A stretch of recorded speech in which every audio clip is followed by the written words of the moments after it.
আপনারা দেখছেন দিগন্ত খবর। জানিয়ে দেব আজকের পশ্চিমবঙ্গ দেশ ও বিদেশের বাছাই করা গুরুত্বপূর্ণ তাজা সংবাদ। শুরুতেই হেডলাইন্স। আমরা তো আলাদা। বারুইপুরে বাধা পেয়ে কাকুলিদের থেকে ভিন্ন হয়ে গেল ঋতব্রত তৃণমূল। গদ্দার শুনতে হলো সায়নীকে। বারুইপুরের সায়নী ঋতব্রতদের ঘিরে গদ্দার চোর স্লোগান, মন শান্ত হলো বলল কালীঘাট শিবির। বেআইনি নির্মাণের সই করে বৈধ করা হতো, ভাগ বসত পুরসভার টাকায়। দেবরাজের দুর্নীতি জাল ছড়িয়ে দক্ষিণ দমদমেও। বোলপুরে অনুব্রতর পার্টি অফিসে তালা দিল বিজেপি। শীতলকুচিতে মীনাক্ষীদের গাড়ি লক্ষ্য করে ডিম অ্যাটাক, ভিডিও দেখিয়ে দ্রুত পদক্ষেপের আর্জি বাম নেত্রীর। লাল বিপদের প্রতীক, নীল সাদা চুরির। এবার থেকে নতুন সরকারি বাসের রং হবে গেরুয়া, ঘোষণা পরিবহন মন্ত্রীর। পাল্টা রাজনৈতিক তরজা, মমতা বন্দ্যোপাধ্যায়ের প্রতিবাদকে স্ট্রিট ড্রামা বলে কটাক্ষ মন্ত্রীর। বুধবার বালিগঞ্জ থেকে হাজরা পর্যন্ত মিছিল করতে পারবেন মমতা, অনুমতি হাইকোর্টের। তবে বেঁধে দিল শর্ত। কাকে কিভাবে সোজা করতে হয় জানি। বারুইপুর কাণ্ডে বিরোধীদের ভূমিকায় নাটক দেখছেন দিলীপ। নরেন্দ্রপুর থেকে বাবা ও নাবালক ছেলেকে অপহরণ, মুক্তিপণ চেয়ে ফোন বাড়িতে, শেষে বিজেপির কার্যালয় থেকে উদ্ধার, গ্রেপ্তার 3। বিদ্রোহীরা মমতার সোনার টুকরো ভাই, কংগ্রেসে থাকলে সারা জীবন চা জল দিতে হতো, কটাক্ষ শ্রমিকের। বারুইপুর কাণ্ডে গণপিটুনিতে মৃত যুবক নির্দোষ, জানিয়ে দিলেন শুভেন্দু। কে এই ইন্দ্রজিৎ মণ্ডল? 1000 জনকে নিয়ে মিছিল করতে পারবে তৃণমূল, শর্ত চাপিয়ে সময়ও বেঁধে দিল হাইকোর্ট। তুলসীর মালা ও তিলক নিয়ে আপত্তি স্কুল কর্তৃপক্ষের, হোয়াটসঅ্যাপের টিসি পুরুলিয়ার ছাত্রীকে, অভিযোগ থানায়। নেতাজি নগরে নাবালিকাকে শারীরিক নির্যাতনের অভিযোগ, মুখ খুললেন নির্যাতিতার মা, হাত ধরে টেনে ঘরের মধ্যে নিয়ে যায়। কি এমন ছিল রাতারাতি মাটিতে পুঁততে হলো? ওষুধের নামে সেবাশ্রয় থেকে কি দেওয়া হতো রোগীদের? অভিষেকের নামে অত্যন্ত ভয়ঙ্কর অভিযোগ। সৌজন্যে শুভেন্দু শ্রমিকদের নিয়ে শাহের বৈঠকে উপস্থিত পদত্যাগী তৃণমূল সাংসদ সুখেন্দু, রাজ্যসভায় এবার পদ্ম টিকিটে। তৃণমূলের ব্যাংক অ্যাকাউন্টের মামলায় সকাল থেকে ইডির হানা, তল্লাশি চার্টার্ড বিমান সংস্থার মালিকের বাড়িতেও। রিজেক্টেড ও আন্ডার এনকোয়ারি আবেদনকারীদের জন্য বড় আপডেট, কবে নাগাদ মিলবে অন্নপূর্ণা ভাণ্ডারের টাকা? টানা 13 দিন চলবে না একগুচ্ছ ট্রেন, রথযাত্রার আগেই ভোগান্তির মুখে এই রুটের যাত্রীরা। গণপিটুনিতে মৃত যুবক নির্দোষ, উস্কানিদাতাদের রেয়াত নয়। বারুইপুর নিয়ে পুলিশকে 72 ঘন্টার ডেডলাইন মুখ্যমন্ত্রীর। তদন্তে সহযোগিতা করছেন না অভিষেক, হাইকোর্টকে রাজ্য কণ্ঠস্বর নমুনা সংগ্রহ মামলায় দ্রুত শুনানির আর্জি তৃণমূল সাংসদের। বারুইপুরে নাবালিকাকে ধর্ষণ খুনের অভিযোগে মোমবাতি মিছিল, মুখ খুললেন রাত দখলের অন্যতম উদ্যোক্তা রিমঝিম সিনহা। এবার ভাঙছে কংগ্রেস, 100 কোটির খেলায় নতুন রাজনৈতিক দলের জন্মদেশে। কাটমানি তোলাবাজির অভিযোগ, বক্স খাটের ভেতর থেকে তৃণমূল নেত্রীকে তুলে নিয়ে গেল পুলিশ। বোলপুরে কেষ্টর অফিসে তালা ঝোলালো বিজেপি, চুচুড়ায় 15 বছরে তৃতীয়বার ঝান্ডা বদল হলো এই একই পার্টি অফিসে। মুখ্যমন্ত্রীর নির্দেশে বারুইপুরে, জানালেন কাকলি ঘোষ দস্তিদার। বাংলায় এখন আর বাবরের সরকার নেই, মীনাক্ষীর গাড়িতে ডিম ছোড়ার তীব্র নিন্দা বিজেপি সভাপতি শ্রমিকের। মুখোমুখি অগ্নিমিত্রা পাল, আজ পুরো সমস্যা সরাসরি জানাতে পারবেন মন্ত্রীকে। এই সুযোগ পাবেন কারা? বারুইপুরে এসপি অফিসে নির্যাতিতার পরিবারের সঙ্গে রুদ্ধদ্বার বৈঠক মুখ্যমন্ত্রীর। বকেয়া ডিআর এর 50% দেওয়ার সিদ্ধান্ত রাজ্যের, এখনই পাবেন কলকাতা পুরো এলাকার পেনশনেরা। লাল মানে বিপদ, নীল সাদায় চুরি, ত্যাগের প্রতীকে বাংলায় দৌড়বে গেরুয়া বাস, জানালেন পরিবহন মন্ত্রী অর্জুন। আমাকে খুনের চেষ্টা হচ্ছে, কলকাতা হাইকোর্টে জানালেন অরূপ। প্রাক্তন মন্ত্রীর অভিযোগ শুনে কি বলল আদালত? মুখ্যমন্ত্রী ভালো কাজ করছেন, বারুইপুর কাণ্ডে শুভেন্দুর ভূমিকায় ভূয়সী প্রশংসা অরূপের। রাজ্যসভার 3 আসনে কি পদ্ম শিবিরের জয় নিশ্চিত? তৃণমূলের গৃহযুদ্ধে উত্তপ্ত বাংলার রাজনীতি। বারুইপুর কাণ্ডে শোকস্তব্ধ পরিবারের পাশে তৃণমূলের শীর্ষ নেতৃত্ব, কড়া শাস্তির দাবি কাকুলি সায়নীর। গ্যালন গ্যালন মামলা হচ্ছে, ডিম কাণ্ডে মহুয়ার আর্জি ফিরিয়ে বলল হাইকোর্ট, তবে সুজিতের দ্রুত শুনানির আবেদন মঞ্জুর। আমরা পাশে আছি, নির্যাতিতার পরিবারের সঙ্গে দেখা করে আশ্বাস পুরমন্ত্রী অগ্নিমিত্রার। মঙ্গলবার বারুইপুরে গেলেন মুখ্যমন্ত্রী শুভেন্দু। বারুইপুর কাণ্ডে নজিরবিহীন পদক্ষেপ, অপরাধীদের মৃত্যুদণ্ডের পক্ষে মুখ্যমন্ত্রী, আসরে জাতীয় মহিলা কমিশন। অন্নপূর্ণা ভাণ্ডারের টাকা না পেয়ে রাজ্য জুড়ে বিক্ষোভ, নদিয়ায় ডিম ছোড়া হলো, ফাঁসি দেওয়ায় লাঠিচার্জের নালিশ। এতক্ষণ শুনছিলেন সংবাদ শিরোনাম, এখন আসছি বিস্তারিত খবরে। সোমবার বারুইপুরে গিয়েছিলেন কালীঘাট তৃণমূলের প্রতিনিধিরা। মঙ্গলবার ধর্ষিত এবং খুন হওয়া 12 বছরের কিশোরীর পরিবারের সঙ্গে দেখা করতে গিয়ে খানিক বিক্ষোভের মধ্যে পড়লেন ঋতব্রত তৃণমূলের সদস্যরা। জনতার কটাক্ষ শুনতে হলো ঘটনার 3 দিন পর দেখা করতে যাওয়া স্থানীয় সাংসদ সায়নী ঘোষকেও। যদিও শেষমেশ সকলেই মৃতার বাবা মায়ের সঙ্গে সাক্ষাৎ করেছেন। বিধানসভার বিরোধী দলনেতা ঋতব্রত বন্দ্যোপাধ্যায়ের নেতৃত্বে বিধায়ক শিউলি সাহা এবং প্রাক্তন মন্ত্রী চন্দ্রিমা ভট্টাচার্য ঢোকেন বারুইপুরের সূর্যপুরে। বৃষ্টির মধ্যে তারা নির্যাতিতার পরিবারের সঙ্গে দেখা করতে যাচ্ছিলেন।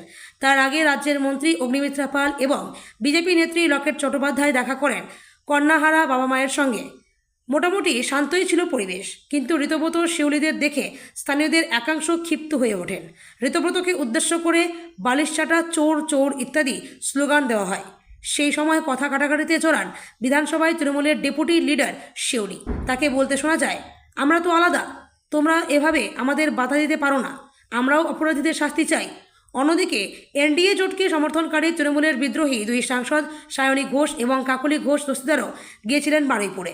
যাদবপুরের সাংসদ সায়নীকে দেখেও স্লোগান দিতে শুরু করেন স্থানীয়রা।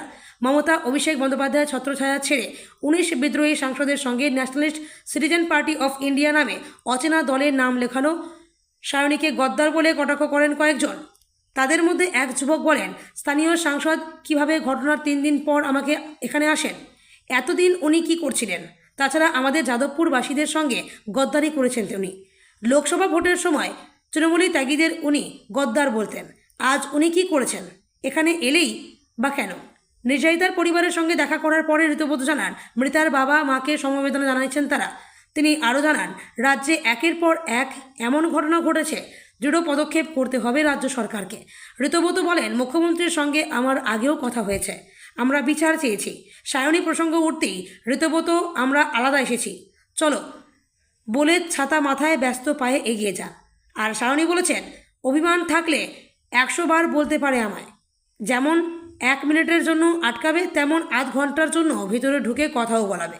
এটা আমাদের বিষয়। পাশাপাশি বারুইপুর কাণ্ডে বড় র্যাকেট আছে বলে দাবি করেছেন সাংসদ। তিনি বলেন, দৃষ্টান্তমূলক শাস্তি হবে সবার। 3 জন গ্রেপ্তার হয়েছেন, আরও অনেকে গ্রেপ্তার হবেন। তবে আসল বিষয়, গোড়া থেকে এই র্যাকেটকে উৎখাত করতে হবে। দুপুরেই মুখ্যমন্ত্রী শুভেন্দু অধিকারী বারুইপুরের নির্যাতিতার পরিবারের সঙ্গে দেখা করবেন। তার আগে মন্ত্রী অগ্নিমিত্রা এবং বিজেপি নেত্রী লকেট বারুইপুরে যান। লকেট বলেন, পুরোপুরি তদন্ত প্রক্রিয়ায় পুরোপুরি ভরসা রেখেছে। আরজিকর কামদুনির মতো পরিস্থিতি দেখতে হবে না, পরিবর্তনের বাংলা দেখতে পাবেন। এই বাচ্চা মেয়েটি বিচার পাবে। আগামী দিনে যাতে কোনো মহিলার দিকে নোংরাভাবে কেউ তাকাতে না পারে, তার ব্যবস্থা করবে এই সরকার। অগ্নিমিত্রা বলেন, বাবা মায়ের পাশে সম্পূর্ণভাবে আমাদের সরকার আছে। বোলপুরে অনুব্রত পার্টি অফিসে তালা দিল বিজেপি। তালা বন্ধ করে দিল ভারতীয় জনতা পার্টি। মূলত প্রতিদিন ওই পার্টি অফিসে বসতেন অনুব্রত মণ্ডল। কার্যালয়ে তালা দেওয়া বেআইনি অভিযোগ জানিয়েছেন তৃণমূল। তবে শুধু বীরভূমই নয়, একাধিক জেলায় এই ছবি ধরা পড়েছে। মূলত দলের নাম, প্রতীক, তহবিল সব কিছুতেই মমতা বন্দ্যোপাধ্যায়ের রাশ এখন আলগা। এবার কি কালীঘাট তৃণমূলের হাতছাড়া সমবেদন নীলমণি তৃণমূল ভবনও? শুক্রবার সন্ধে বাইপাসের ধারে তৃণমূলের পার্টি অফিসে তালা লাগিয়ে দেয় ঋতব্রত তৃণমূল নেত্রী মমতা বন্দ্যোপাধ্যায় বলেন, টাকা জমা দিয়েছে কারা, তৈরি করেছে কারা, নিজেকে আজকে গিয়ে আপনারা তালা দিয়ে চলে এসছেন। এফআইআর করা হয়েছে, কেন দিলেন? সেখানে পৌঁছে যান কালীঘাট তৃণমূলের কুণাল ঘোষ, বৈষ্ণব চট্টোপাধ্যায়রা। তারপর সকালে দেখা গেল এই ছবি। বাইরে পুলিশ ও কেন্দ্রীয় বাহিনীর পাহারা। বাইপাসের ধারে এই বাড়িটি গত কয়েক বছর ধরে তৃণমূল ভবন নামে পরিচিত, যার মালিক মডার্ন ডেকোরেটরসের মালিক মন্টু সাহা। মালিকপক্ষের দাবি, বাড়িটি ভাড়া নেয় তৃণমূল। 2022 থেকে 2023-এর এই 1 বছরের মধ্যে জন্য চুক্তি হয়। পরে সেই চুক্তির মেয়াদ বাড়ে 2025 সাল পর্যন্ত। তারপর প্রায় 1.5 বছর কেটে গেলেও বাড়ি ফেরত মেলেনি বলে দাবি মালিক পক্ষের। তৃণমূল ভবন কাদের তা নিয়ে চলছে বেনজির টানাপোড়েন। সোনারপুর দক্ষিণ বিজেপি বিধায়ক রূপা গঙ্গোপাধ্যায় বলেন, খুবই দুঃখের, এদের নীতি নেই, এদের কোনো মানে পথ নেই। এরকমই একটা ভাঙাচোরা টাইপের একটা বিরোধী কোনো কাজেরই নয়। এরা নিজেরা মারামারি করছে। প্রসঙ্গত, বিপদ কি আরও বাড়ল অনুব্রত মণ্ডলের? ইটভাটায় তাণ্ডব ও 30 লক্ষ টাকা লুটের মামলায় খারিজ হয়ে গেল অনুব্রত মণ্ডলের আগাম জামিনের আর্জি। বীরভূমের একটি ইটভাটা লুটের মামলায় আদালতে বড়সড় ধাক্কা খান তিনি। অনুব্রত মণ্ডলের আগাম জামিনের আবেদন বাতিল করে দেয় বীরভূম জেলা আদালত। বোলপুরের ইটভাটা মালিকের অভিযোগের ভিত্তিতে এফআইআর দায়ের করে শান্তিনিকেতন থানা। 2021-এর পুরনো মামলায় নতুন করে শুরু হয় তদন্ত। রাজ্যে বিরোধী নেতাদের ঘিরে ডিম থেরাপি বিতর্কের আবহে এবার কোচবিহারের শীতলকুচিতে ডিম আক্রমণের মুখে পড়লেন সিপিআইএম নেত্রী মীনাক্ষী মুখোপাধ্যায়। মঙ্গলবার সকালে শীতলকুচি থানার সামনে তার গাড়ি লক্ষ্য করে পরপর ডিম ছোড়া হয়েছে বলে অভিযোগ। ঘটনাকে কেন্দ্র করে এলাকায় উত্তেজনা ছড়ায়। মঙ্গলবার সিপিআইএম কর্মী মন্টু মিয়ার পরিবারের সঙ্গে দেখা করতে শীতলকুচিতে গিয়েছিলেন মীনাক্ষী মুখোপাধ্যায়। কয়েকদিন আগে ওই এলাকায় মন্টু মিয়ার দেহ উদ্ধার হয়। পরিবারের দাবি তাকে খুন করা হয়েছে। মৃতের পরিবারের সঙ্গে সাক্ষাৎ সেরে ফেরার সময় হামলার অভিযোগ ওঠে। মীনাক্ষীর সঙ্গে ছিলেন সিপিআইএমের কোচবিহার জেলা সম্পাদক অনন্ত রায় এবং স্থানীয় নেতা অলকেশ দাস। সিপিএমের অভিযোগ, শীতলকুচি থানার সামনেই এই ঘটনা ঘটেছে এবং হামলার নেপথ্যে বিজেপি কর্মী সমর্থকরা রয়েছেন। যদিও এই অভিযোগের বিষয়ে বিজেপির তরফে কোনো প্রতিক্রিয়া পাওয়া যায়নি। বিধানসভা নির্বাচনের ফল ঘোষণার পর থেকেই রাজ্য রাজনীতিতে ডিম ছোড়ার একাধিক ঘটনা নিয়ে বিতর্ক তৈরি হয়েছে। সোনারপুরে অভিষেক বন্দ্যোপাধ্যায়ের ওপর ডিম নিক্ষেপের ঘটনার পর বিভিন্ন জেলায় বিরোধী নেতাদের ঘিরেও একই ধরনের বিক্ষোভ ও হামলার অভিযোগ ওঠে। সেই প্রেক্ষাপটে কলকাতা হাইকোর্টে একটি জনস্বার্থ মামলা দায়ের হয়।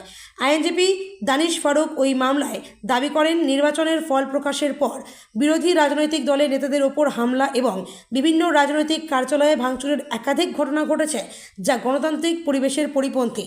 ডিম ছোড়ার ঘটনাগুলিও উদ্বেগজনক বলে উল্লেখ করা হচ্ছে। রাজ্যের পরিবহন মন্ত্রী অর্জুন সিংহ জানিয়েছেন, এবার থেকে নতুন সরকারি বাসে গেরুয়া রং ব্যবহার করা হবে। তার ব্যাখ্যা, দেশের কথা ভেবেই ত্যাগের রং গেরুয়াকে বেছে নেওয়া হয়েছে। পাশাপাশি পূর্বতন 2 সরকারকেও বিঁধেছেন মন্ত্রী। বাম আমলে রাজ্যে সরকারি বাসের গায়ে ছিল লাল রং। পরে তৃণমূল সরকার আমলে সরকারি বাসের সেই রং বদলে হয় নীল সাদা। ইতিমধ্যে বেশ কিছু বাসের গায়ে গেরুয়া রং করা হয়েছে। গত সপ্তাহে দেখা গিয়েছে সোনারপুর থেকে ইকো স্পেসগামী এসি 58 বাসগুলিতেও গেরুয়া রং করা হয়েছে। পশ্চিমবঙ্গ পরিবহন নিগমের একটি সূত্র জানিয়েছিল, বাসের রং পরিবর্তন নিয়ে এখনও সরকারিভাবে কোনো নতুন নীতি গ্রহণ করা হয়নি।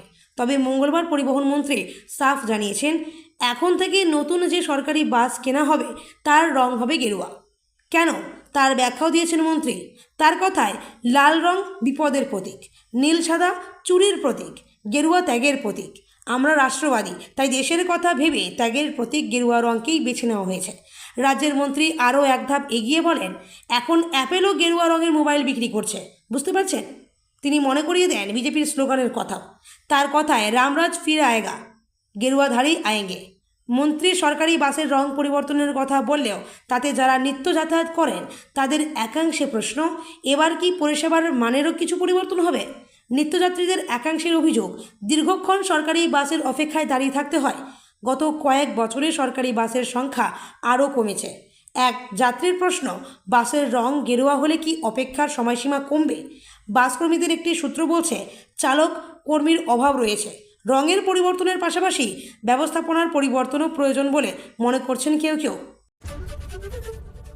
দিলীপ ঘোষের তোপ, সাংবাদিকদের মুখোমুখি হয়ে দিলীপ ঘোষ সরাসরি মমতা বন্দ্যোপাধ্যায়কে দিকে চ্যালেঞ্জ ছুড়ে দেন। তিনি বলেন, মানুষ ওকে বিরোধী আসনে বসার সুযোগ দিয়েছেন, কিন্তু উনি এতটাই জনপ্রিয় যে নিজেই ভোটে জিততে পারেননি। এখন রাস্তায় নেমে নাটক করছেন। সারা জীবন তো প্রতিবাদী করেছেন, কিন্তু নিজের শাসনকালে যখন রাজ্যে হাজার হাজার ধর্ষণ ও খুনের ঘটনা ঘটেছে, তখন তো ওকে কখনো পথে নামতে বা নির্যাতিতার পরিবারের পাশে দাঁড়াতে দেখিনি। তৃণমূলের পাল্টা অভিযোগ, দিলীপ ঘোষের এই মন্তব্যের তীব্র সমালোচনা করেছেন তৃণমূল কংগ্রেস। দলটির পক্ষ থেকে দাবি করা হয়েছে, পুলিশ মমতা বন্দ্যোপাধ্যায়কে বাড়িতে আটকে রেখে নির্যাতিতার পরিবারের সঙ্গে দেখা করতে বাধা দিয়েছে। তৃণমূল সাংসদ প্রতিমা মণ্ডল জানান, মমতা বন্দ্যোপাধ্যায় গতকাল থেকেই সেখানে যেতে চাইছিলেন। কিন্তু পুলিশ গৃহবন্দীর মতো পরিস্থিতি তৈরি করে রেখেছে। তৃণমূল সবসময় ওই পরিবারের পাশে রয়েছে। আদালতের অনুমতি ও পরবর্তী কর্মসূচি। এদিকে বারুইপুরের ঘটনার প্রতিবাদে বুধবার তৃণমূলের ছাত্র ও যুব সংগঠন একটি মিছিলের আয়োজন করেছে। এই মিছিলের জন্য কলকাতা হাইকোর্ট অনুমতি দিয়েছে। জানা গিয়েছে বুধবার দুপুর 2:30 থেকে 4:30 পর্যন্ত বালিগঞ্জ ফাঁড়ি থেকে শ্যামাপ্রসাদ মুখার্জি রোড ক্রসিং পর্যন্ত এই মিছিল চলবে। প্রাক্তন মুখ্যমন্ত্রী মমতা বন্দ্যোপাধ্যায় এই মিছিলে উপস্থিত থাকতে পারেন বলেও তৃণমূল সূত্রে খবর। অন্যদিকে মুখ্যমন্ত্রী শুভেন্দু অধিকারী ইতিমধ্যে নির্যাতিতার বাবার সঙ্গে কথা বলে অভিযুক্তদের কঠোরতম শাস্তির আশ্বাস দিয়েছেন। বারুইপুরের ঘটনা এখন শুধু অপরাধ নয়, রাজনৈতিক প্রতিবাদেরও মূল কেন্দ্রবিন্দু হয়ে দাঁড়িয়েছে।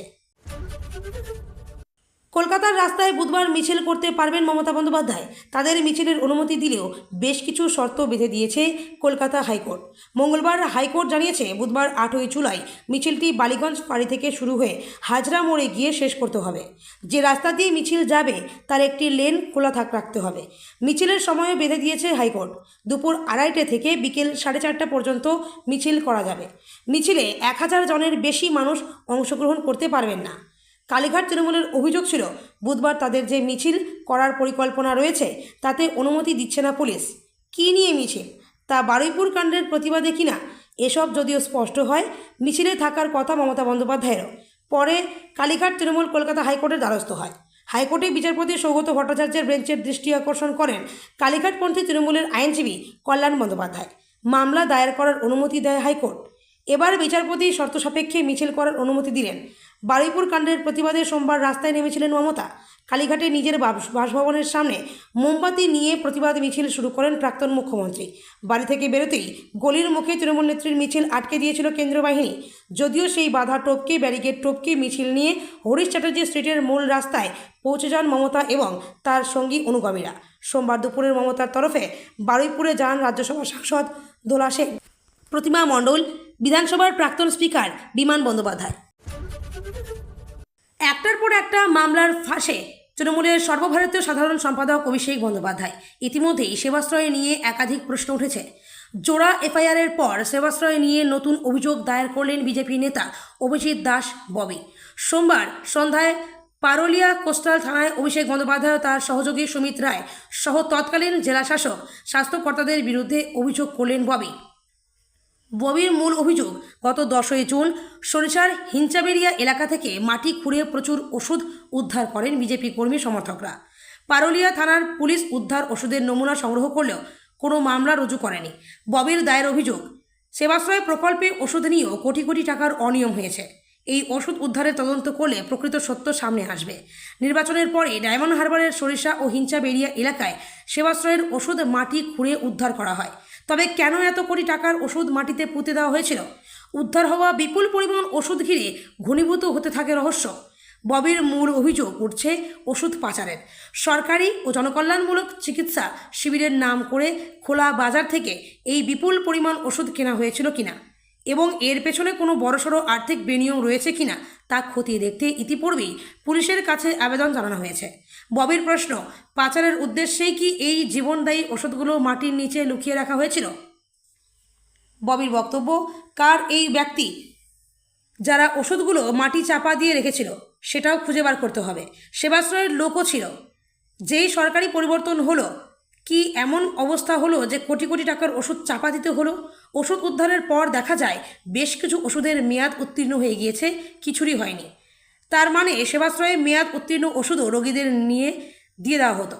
দেখা যাচ্ছে এমন কিছু ওষুধ যেটা মার্কেটে দাম রয়েছে 10 টাকা, সেটার এমআরপি রয়েছে 120 টাকা। কোম্পানিগুলিও লোকাল, গরিবদের লুটে নেওয়া হতো। রাজ্যের মুখ্য সচিব জানিয়েছেন, অন্নপূর্ণা ভাণ্ডার প্রকল্পের জন্য মোট 1.62 কোটি আবেদন জমা পড়েছিল। এর মধ্যে 1.22 কোটি আবেদন অনুমোদিত হয়েছে এবং 27.83 লক্ষ আবেদন বাতিল করা হয়েছে। তবে যারা এখনও ভাতার সুবিধা পাননি তাদের জন্য বড় সুখবর। আগামী 10 জুলাইয়ের মধ্যে একটি বড় সংখ্যক নাম নতুন করে পোর্টালে আপলোড করা হবে। কাদের জন্য এই সুযোগ? প্রশাসন সূত্রে খবর, যে সমস্ত আবেদনকারী বর্তমানে রিজেক্টেড বা আন্ডার এনকোয়ারি স্ট্যাটাসে রয়েছেন তাদের আবেদনগুলি পুনরায় খুঁটিয়ে দেখা হচ্ছে। এই যাচাই প্রক্রিয়া আগামী 7 দিনের মধ্যেই সম্পন্ন করে পোর্টাল আপডেট করা হবে। এছাড়া যাদের ক্ষেত্রে পেমেন্ট ফেলুয়ার সমস্যা দেখা দিয়েছে সেই প্রযুক্তিগত ত্রুটিগুলিও দূর করা হবে। আশা করা হচ্ছে দ্রুতই তাদের অ্যাকাউন্টে অন্নপূর্ণা ভাণ্ডারে 3,000 টাকা পৌঁছে যাবে। কিভাবে চেক করবেন আপনার স্ট্যাটাস? যেহেতু আগামী 10 জুলাইয়ের মধ্যে নতুন আপডেট আসতে চলেছে, তাই আবেদনকারীরা অফিসিয়াল পোর্টাল ভিজিট করে নিজেদের স্ট্যাটাস নিয়মিত চেক করতে পারেন। আমাদের আবেদন যদি পূর্বে কোনো কারণে আটকে গিয়ে থাকে, তবে এই আপডেট প্রক্রিয়ার মাধ্যমে তা সংশোধন হওয়ার সম্ভাবনা রয়েছে। সরকারের এই তৎপরতায় অন্নপূর্ণা ভাণ্ডার প্রকল্পের সুবিধা পাওয়ার পরিধি আরও বিস্তৃত হতে চলেছে, যা রাজ্যের বিপুল সংখ্যক মহিলার মুখে হাসি ফোটাবে বলে আশা করা হচ্ছে।